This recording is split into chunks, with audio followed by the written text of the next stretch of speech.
welcome to Full Steam Ahead. I'm Michelle Semerano, and I'm truly honored to be here and host the first episode of Full Steam Ahead. And there is only one way to start, and that is with Gary and Judy Siegel. Gary and Judy Siegel represent the S in STEAM Fund, the Siegel Trust Enriching Arts in Music. Their mission is to support musicians, artists, and the venues where they share their gifts. Before we dive in, I just want to remind everybody if you would love to join our community, learn more about the STEAM Fund, you can visit steamfund.org. You can like us on social media, follow us on Instagram, subscribe to our YouTube channel, and share these episodes with your friends. It's the best way to keep the music and the conversations going. So, Gary and Judy, welcome. Thank you. Thanks. Welcome. So, how did this podcast idea come to be? Well, our mission is to support musicians and artists in the venues where they share their gifts. So we wanted to have another vehicle to be able to show that support for the musicians and the artists, and where the plan is to bring in a number of musicians and artists to tell their story, and so this episode, I can tell you about this episode Perfect. First. So this episode is about the journey that brought us here, from our family's deep roots in music and community service to defining moments in our own lives that inspired us to create the STEAM Fund. We'll look back at the past that shaped us, talk about the work we're doing now to support musicians, artists, and venues, and share our vision for the future. It's a story of music, resilience, giving back, and carrying forward the values passed down through generations. And Judy, how does it feel to be sharing your story? It can be very vulnerable. Not vulnerable, though, because we've been working towards this on some level our whole lives, which has been really special, and the STEAM Fund is something I'm really proud of. So it's important to us to get to share that with others that will listen and be able to tell a story, how we got here, and what it can do. And talking about how you got here, Gary, your parents' huge influences in your life. How did they inspire that love for music and giving back to our community? Well, my mom and dad, they met over a pool table. Back in World War II, Dad was drafted after his 3 years at Ithaca College and was in the Army band at Camp Croft. And my mom was 17, they moved back. They hooked up there and then moved back to Livingston Manor and had a family store on Main Street, Siegel's department store. And that was, I guess, in 1945 or 1946. They were married in 1945, in March of 1945. So both were deeply involved in the community. My dad was a charter member of the Rotary Club. He was 20 years on the school board. He was 10 years for the Rockland Town Supervisor, president of the Lazar and Charlotte Kaplan Foundation. He served on the Roscoe Nursing Home Board. So many different ways of providing community service. And my mom was with the Sullivan County Arts Council. She was with the Ladies' Aid at Congregation of Agudas Achim, was a member of the PTA. And she even volunteered to braille books for the Library of Congress. I can remember the machine on the dining room table, just going clomp, clomp, clomp, clomp. And she would have these piles of braille that were piled up on the dining room table, and she would pack them up and send them out to the Library of Congress, and they actually are, I believe, are still there. Music was a huge part of our family life. My mom was a pianist. She was classically trained. My dad was a clarinet and saxophone player, and actually went to Ithaca College and was a music major there. But after he completed his third year his junior year, he was drafted into World War II. He was there from 1939, I believe, until 1942. My Aunt Annie, who was my father's sister, she was very musical, and Uncle Si, who was a piano player, played ukulele. All kinds of music in our family, and And we were brought up with music throughout our lives, and the example taught me the importance of giving back with all the community service, and the power of music to connect people, and that's part of how the STEAM Fund came about. And Judy, your family, and no stranger to Livingston Manor in Sullivan County, but how did all of this get started with the family values and giving back to the community? So, like Gary's grandparents, my grandparents came to Livingston Manor, New York, in the Sullivan County Catskills in the early 1900s, and my grandfather created a farm. And the farm became a boarding house, and the boarding house became a Catskill hotel, because that's how the Catskills evolved. And it was part of that evolution. In fact, I'm going to be dedicating a Borscht Belt marker this week to the hotels in Livingston Manor. So that was a part of the history. But that was the business part. And growing up in a hotel, my mother and then ultimately me, we learned you just work hard. You have to work hard, but you always have to give back. And I don't think and I'm going to say the same is probably true of Gary, I don't think we were verbally taught that you must give back. We just gave back. My grandfather was a justice of the peace. Our grandparents were friends, and they were connected. But my grandfather was part of something called the Woodridge Co-op, which was like a union for farmers in Sullivan County.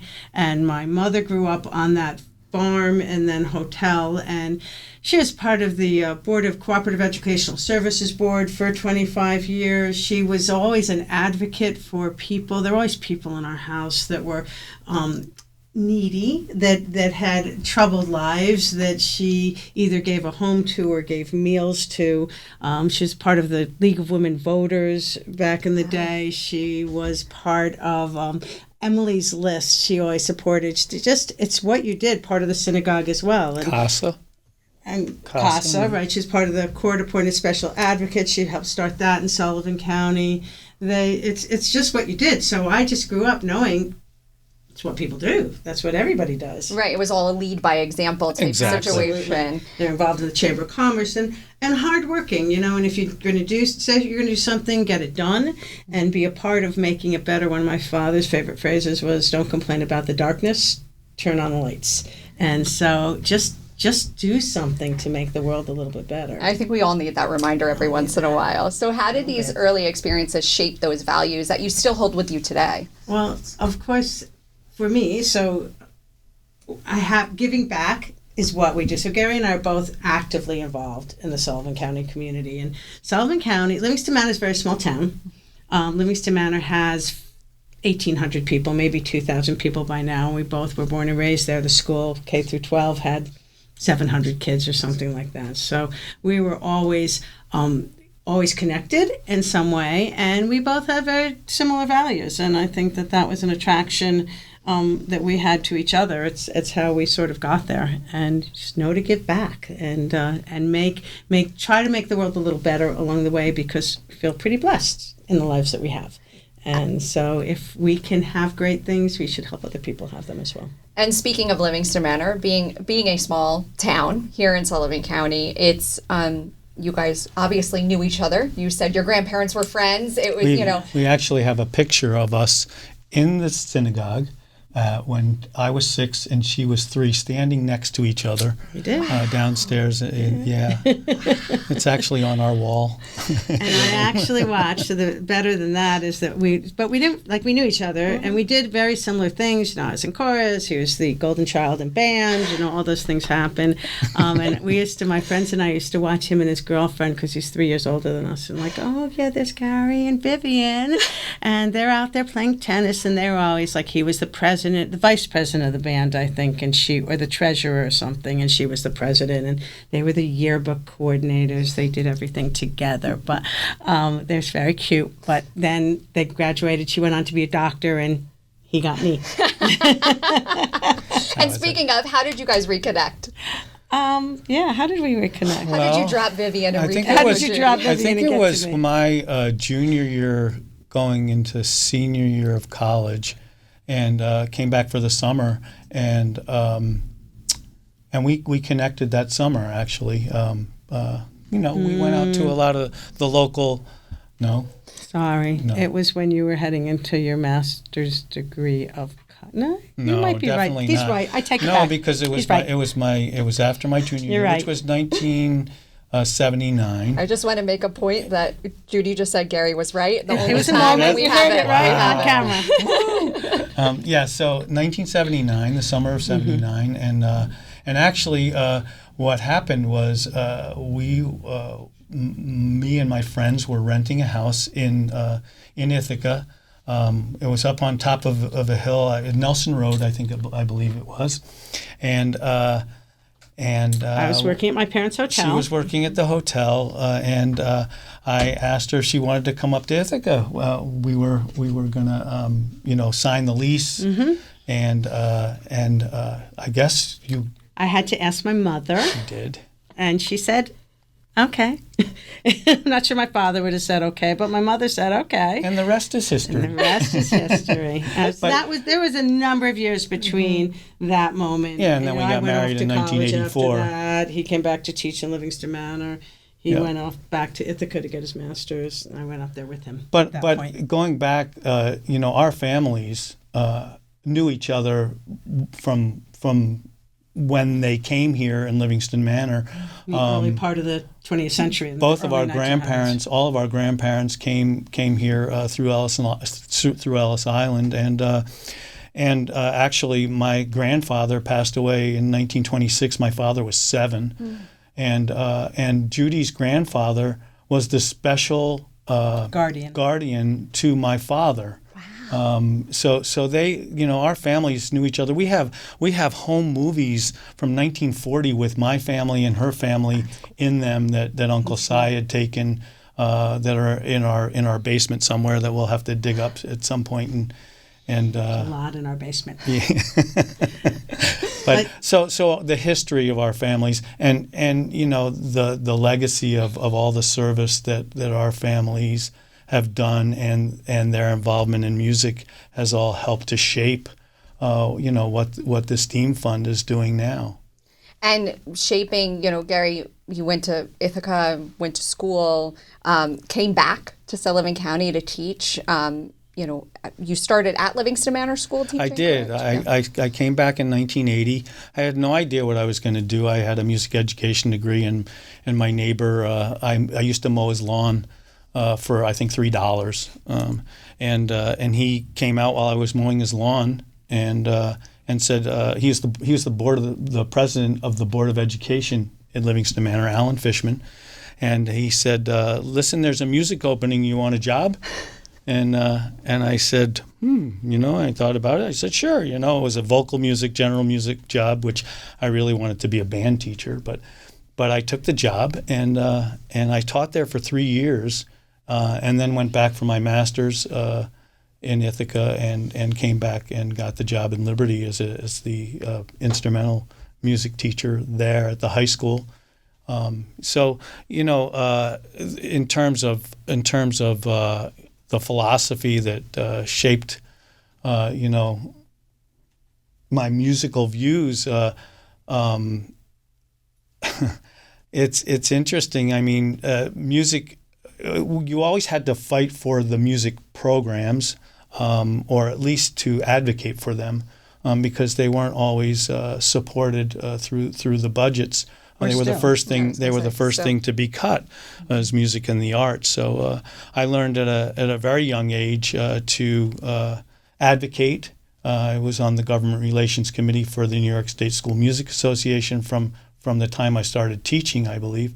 And always advocated for music and the arts in the schools, and eventually developed a program called The Language of Music, which we'll probably talk about in a later episode. But it was a great advocacy tool that helped to educate all the stakeholders in the community of why it was important to have music in the curriculum. So. And, Judy and I were both saying it's still something that so many school districts, music education programs and arts education programs, they're still fighting for all the time now. So to have somebody that really stood up for that, so early on and continued throughout all your years of teaching. I mean, Gary, when I first met you, you were still teaching, and I even knew that about you. I knew that was, a really strong stance, and that you held everybody within the program, staff and students all alike, and that this was an important thing. This wasn't just an elective that we all had to check the box. This was important, and it was a privilege to be there and to have it. Absolutely. I mean, it was something that I always said about my kids, that you're going to play your instrument because you eat your vegetables because they're good for you, and it's important to have that music education, because it just provides such great brain connections and critical thinking skills, problem solving skills, and things that align with so many other things that you do in life. And I think that's why you learn mathematics too. You don't really use everything that you learn in math, but it teaches you those thinking skills and those problem solving skills, those constructive, critical thinking skills. And you two have two wonderful children, Max and Georgia, two great kids. Music was, you married into such a musical family, Judy, and now you have two children. How did music shape your household, especially with Max and Georgia? Right. So, to be clear, I was not raised in a musical family, but there was always music in our family. We all took piano lessons. I, in fact, took piano lessons from Gary's aunt in Monticello and Plotkin. So it was, I drank the Kool-Aid. I married Gary very young, and he learned all about the neurons that get connected when you study music, and the Mozart effect, and the importance of music in your development of character. So it was important to me as a young mother to bring that to my kids, and my kids didn't know any, it was in their DNA. They didn't know any differently. So they both started piano at 3. They have both been playing music since they're 3 years old. Both of them took a secondary instrument when they started 4th grade, and they practiced regularly because they were the children of the music director of Liberty. I'm not sure Max practiced that regularly. At that age, he probably did. Practiced every day. I was taskmaster that way. And so music was just always a part of their life. Georgia went on to a different career. Max went on to study sound technology at Ithaca College and became a sound engineer. He's now, working in that field. So it was everything. But for me, the importance of music for my children was an integral part of their development, because I just knew, like I said, I drank the Kool-Aid. I believe that neurons are developed because you listen to music and because you play music. I believe that the value of practicing has to do with the responsibilities that you face. You have responsibilities. This was their job. Their job was to practice. Their job was to go to school, do well in school. That was all part of their growth and development, and to have fun with it. It wasn't it's only positive, but also it wasn't just about the beauty of music. It was about the development that music did for them, in our opinion, of how life. Right, and the responsibility around it, and too. The responsibility you sign up for something, we're going to see it through. We're going to finish it. We're going to, we don't have to be masters, but right. we're going to attack this, and we're going to do it. Yes. You don't have to go on to music school, but you have to have this skill, and they had to complete it. And honestly, there's hundreds of people probably in the course of Gary's teaching career that came up to me and said, I used to play piano, I used to play trumpet, but my mother let me quit. So I was like, that's never going to happen in this house. I'm not going to be the mother that let my kids quit. So they always, they knew from the time they were little, that's just what you do. Judy says that she's never met anyone who regretted that they continued their instrument. Right. Only regretted that they quit their instrument. Right.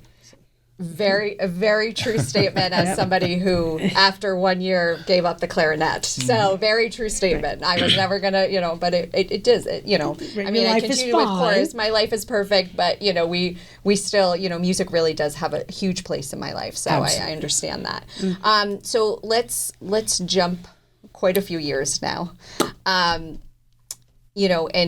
and talking about some key moments within your lives. 2015 was a big year for you guys.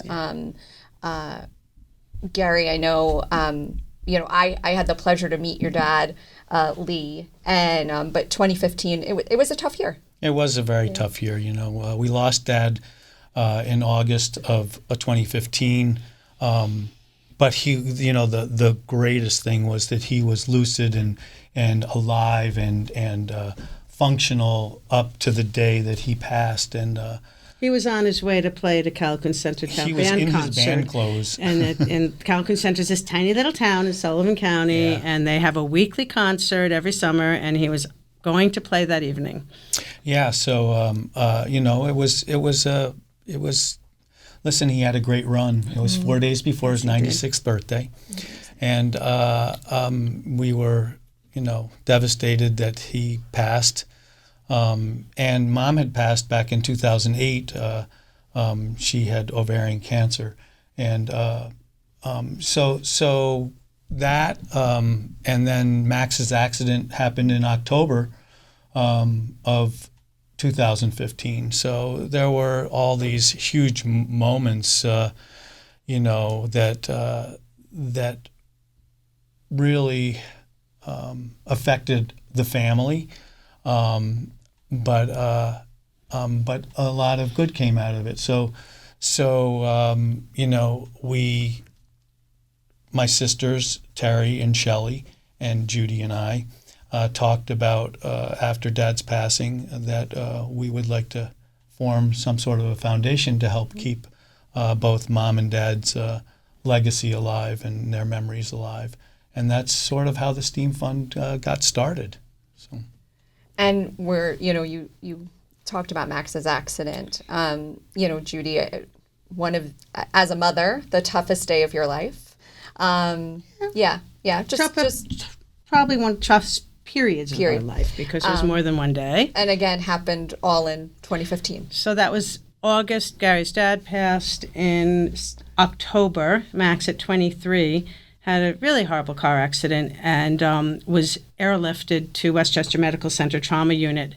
And what they told us upon examining him is that his carotid artery had been crushed. It was one of those scenes like you see in every medical drama where the doctor stands there with the family with this very serious, pensive face. And his carotid artery had been crushed. And he had so many strokes that they really didn't know how to count them or what that meant for where he was going. He was intubated, and they didn't know when he woke if he would walk or if he would move his arms, but also whether or not he would ever talk. We kept hearing the sentence, "Your son has taken a turn for the worse." Yes. I don't know how many times we heard that. Yeah, we didn't like that. Yeah. So he woke up and he could feel his legs. So he didn't have a broken back. So we were sure he could walk and he could move his limbs, and that was great. He could think, he had a brain. But when they removed the tube from his throat a few days later, he couldn't talk. And no sound came, not just that he couldn't form words, but no sound came out of his mouth.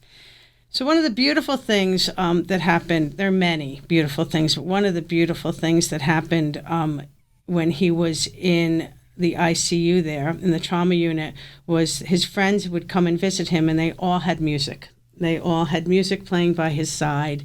He had graduated a year or so earlier from Ithaca College with a music degree. He was in that mode, and even after he moved out of the trauma unit, he had music playing all the time. But days and days and days went by, and there was no sound coming out of his mouth. He was communicating by a board. He's spelling letters with the board, and he'd get frustrated because he couldn't get through the whole thing. And Georgia, his sister, was like his go-to. Just, she was the one he wanted to help guide him through that.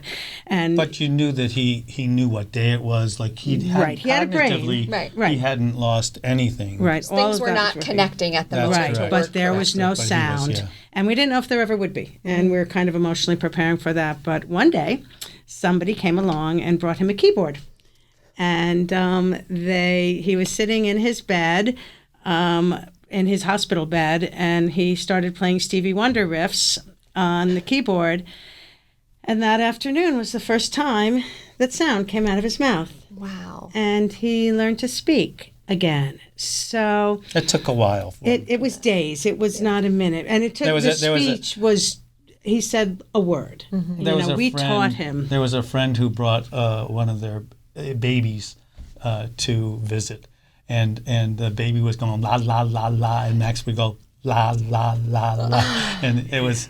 I mean, we really did. Like, put your tongue to the top of your mouth and blow, and that's a t.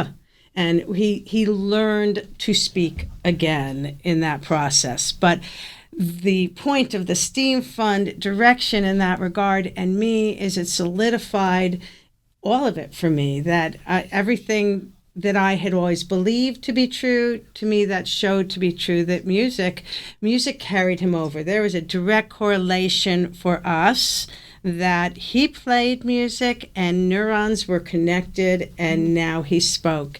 And so, I was always a music fan. I was always a supporter of the music program. But what that did was took me to another level of music just has so much power. It's the power of therapy. They use it for Parkinson's patients. They use it for drug rehab. And how can we help keep music alive and make a difference for people's lives? Because it's not just fun, although it is, and it's not just pleasant, although it is. It has power. And to me, there's an obvious connection between what that is and what the brain knows how to do, and what those tools can be utilized for.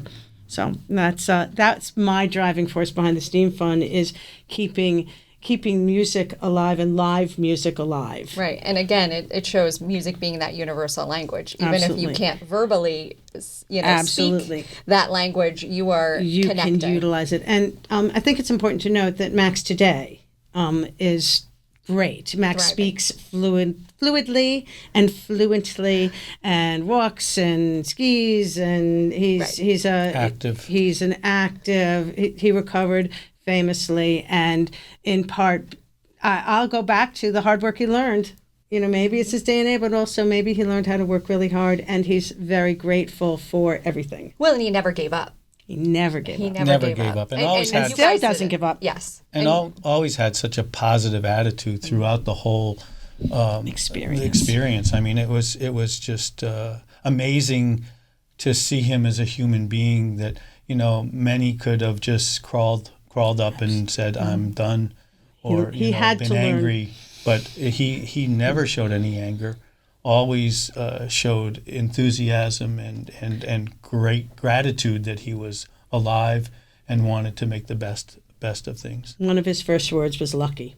Wow. And but he had to learn to walk again. He had to. I mean, the process was grueling, and maybe still is. And he just doesn't talk about it. But you would meet him and never know. Yeah, you wouldn't know. You would never know that he had experienced that. He was leading by example for himself at that point, No too. doubt. You guys grew up that way. He was now doing it for everybody else, that, we're going to get through this, which is amazing. And he did. Well, I think the attitude of it is what it is, and will be what it will be. And you have to deal with the cards that are dealt to you, Yes. too. And he did that in just an amazing way. So and continues to. And so all of this, Gary, as you had mentioned before, your sisters and Judy, you wanted to keep your parents' memory alive and everything that they did, not only within the Sullivan County community, but beyond.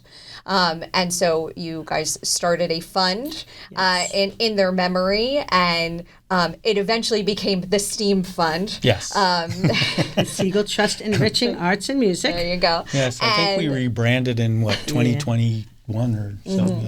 Yeah. So, you talk about starting this fund with your family and honoring your parents' legacy, but, Judy, maybe even you want to start, right? How would you describe that heart of what the STEAM Fund is really looking at nowadays? It's gone through a lot of evolutions, and we don't ever toss out evolutions, so we just grow them. So it started with scholarships, and then supporting musicians and artists, and we continue to do those things. But the greater evolution is certainly that it's it is in the education, which Gary is more connected to, and I'll let him talk about it. But the heart is still supporting musicians and artists, because if we don't support them, they don't have an opportunity to eat, and if they're not there, it's a loss for everybody. So the heart of the STEAM Fund is really, how do we support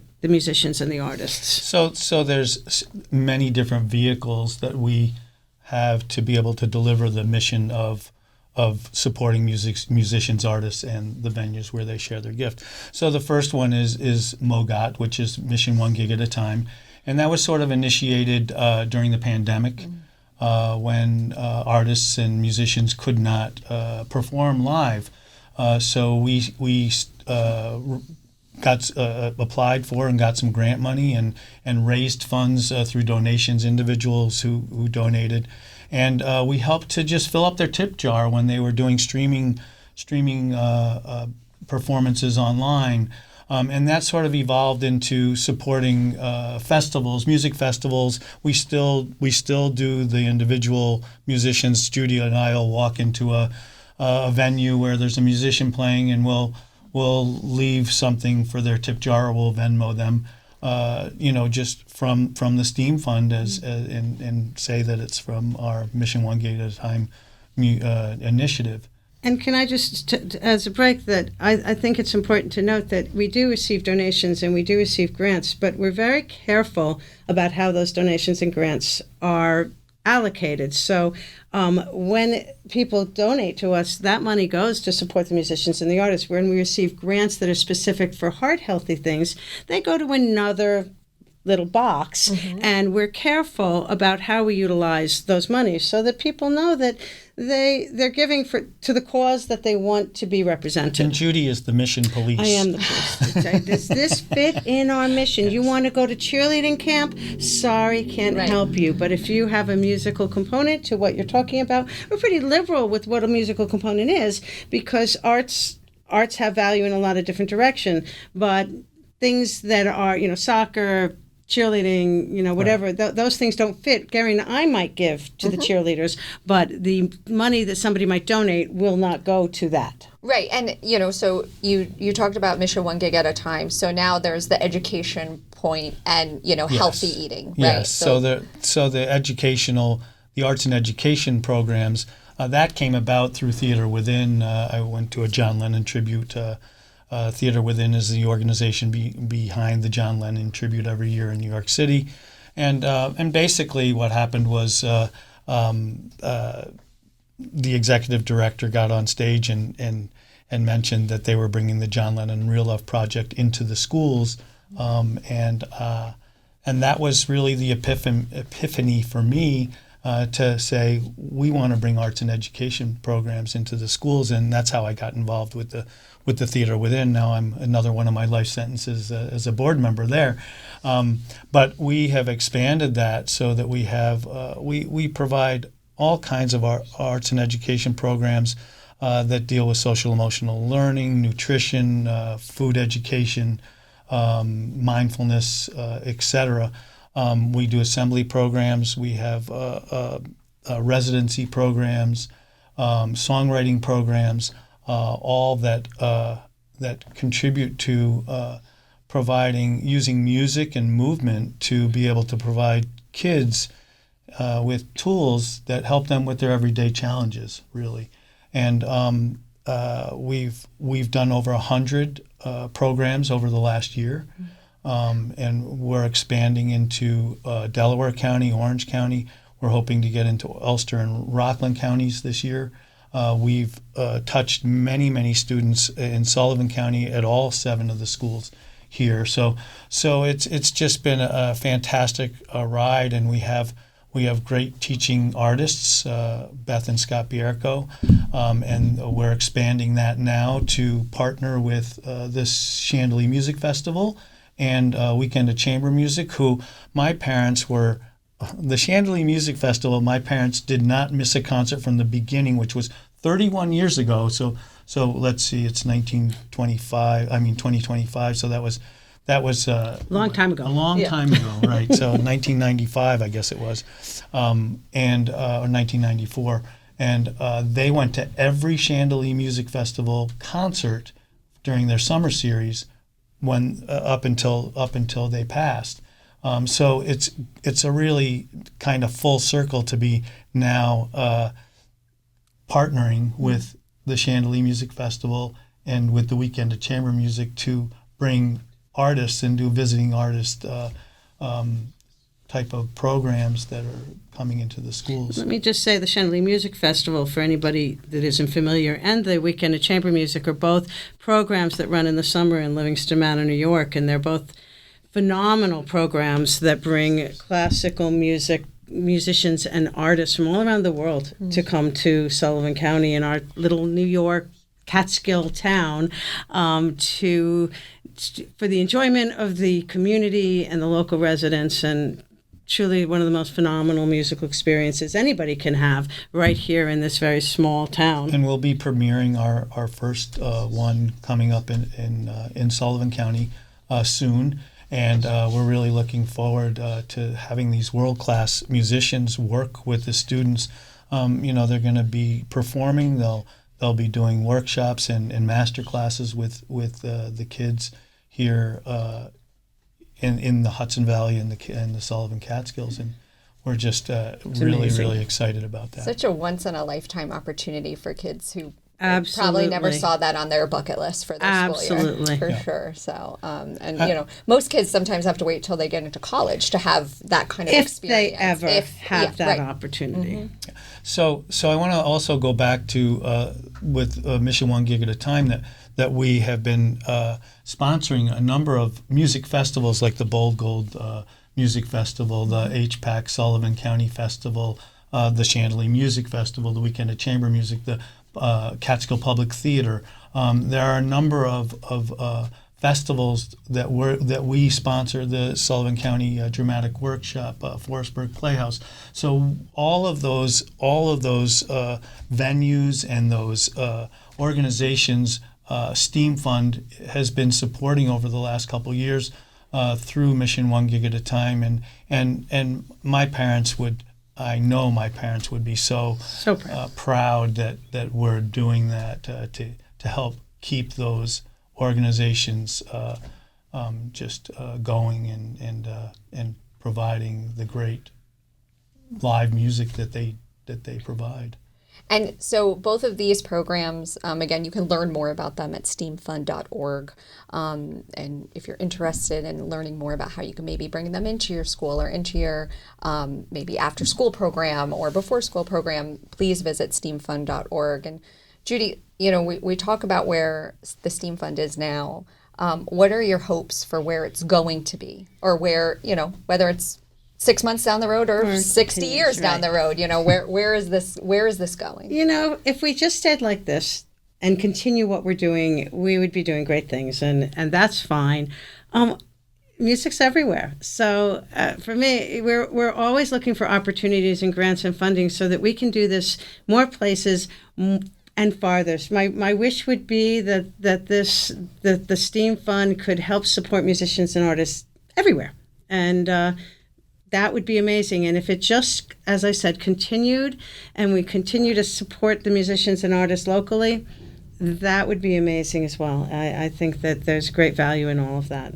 And really, live music is everywhere. Every time you turn there's always live music happening. So it's a way for, you to support musicians and artists throughout the communities. But it's really an amazing thing of where this, now STEAM Fund, where the fund started to where it is today. And, to circle back, live music is everywhere, and so is the opportunity to grow tools to help people, help children learn more about real food, help Parkinson's patients, help drug rehab, whatever it is, there's always opportunity, and it's live music that makes a difference. So, if we always say, the more money we have, the more money we can utilize to give more opportunity, and we're always and I'll say that there are many different opportunities for the viewers and the listeners to donate throughout the year.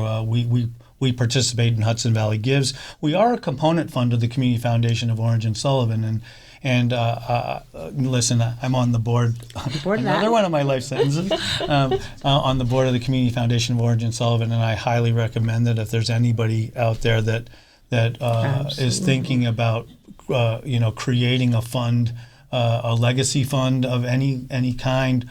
Or if you are thinking about a bequeathment, the STEAM Fund would always welcome. Pick us. Would always welcome that, because we want this to go on in perpetuity and to be able Absolutely. to continue this when we're gone, so that musicians and artists and the venues where they share their gift can be supported. So Hudson Valley Gives, Giving Tuesday. There's a place to donate on the website through the Community Foundation. So there are a number of ways for the viewers and listeners to help us to support our mission.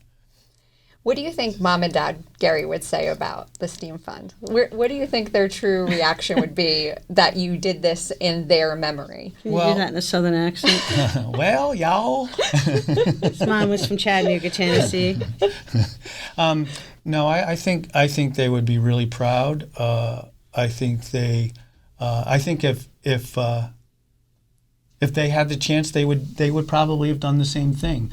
Listen, they were amazing examples for us when it came to service to the community, making the world a better place, as well as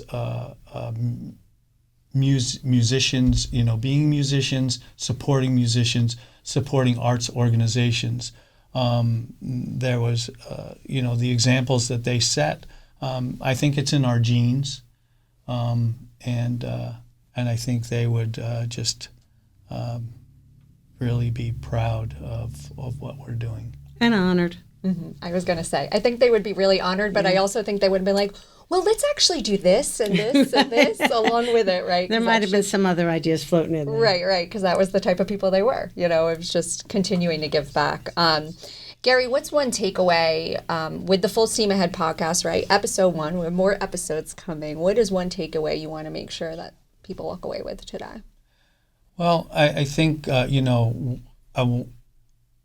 think it would be great for anyone who's listening or viewing to find a way to support live music, musicians and artists, wherever you are. I guess with the hummingbird, there's a hummingbird story, that everybody needs to do their part. And if everybody does their part to do that, it will just make the world a better place, and that's really what we all thrive and strive for. So. And Judy, Full Steam Ahead, what does this mean to you personally, this new venture as part of the STEAM Fund and what you guys are doing? You know what? There's no end to where this train can go. That's what I would say. We will just keep plugging along. Full steam ahead, right? The train? Yeah, that was my point. Yeah, good one. Thanks. I've lived with him a long time. Yeah. You get his dad jokes by now. Yeah, absolutely. I don't know. Sometimes I miss, but yeah, there's no end. We could, like I said, we could keep doing what we're doing, and that would be great. But there's so much opportunity for people to grow tools and enjoy what live music has to offer. Mm-hmm. I think that. Music and service together can transform lives, and for the performer, the audiences, and the communities they touch. So that's really what it's all about. Well, listen, very nice. It was very nice. Thank you both so much.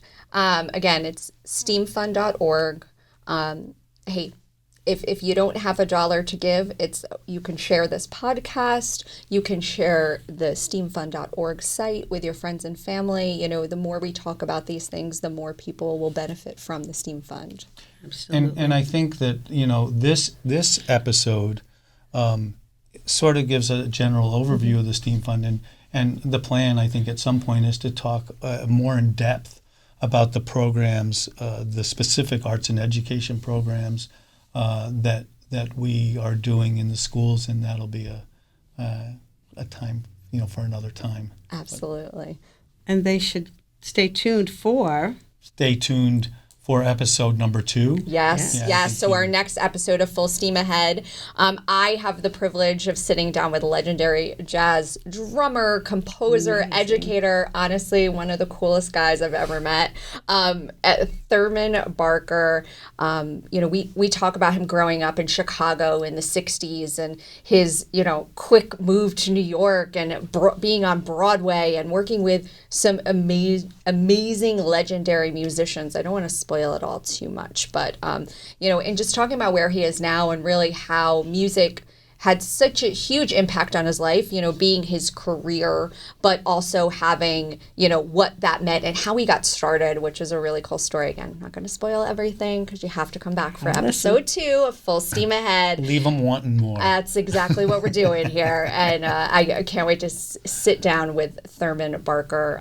Again, just legendary and really cool. And I learned so much from him in sitting with him, and so really excited for that. So again, to learn more about the STEAM Fund, please visit steamfund.org. Like us on social media. We love likes. We love follows on Instagram. Subscribe to our YouTube channel. Share this episode with your friends and family. Hey, share it with somebody you don't like. Well, we even like them too, right? It's the best way to keep music and the conversations going. We hope you will join us for future episodes of Full Steam Ahead.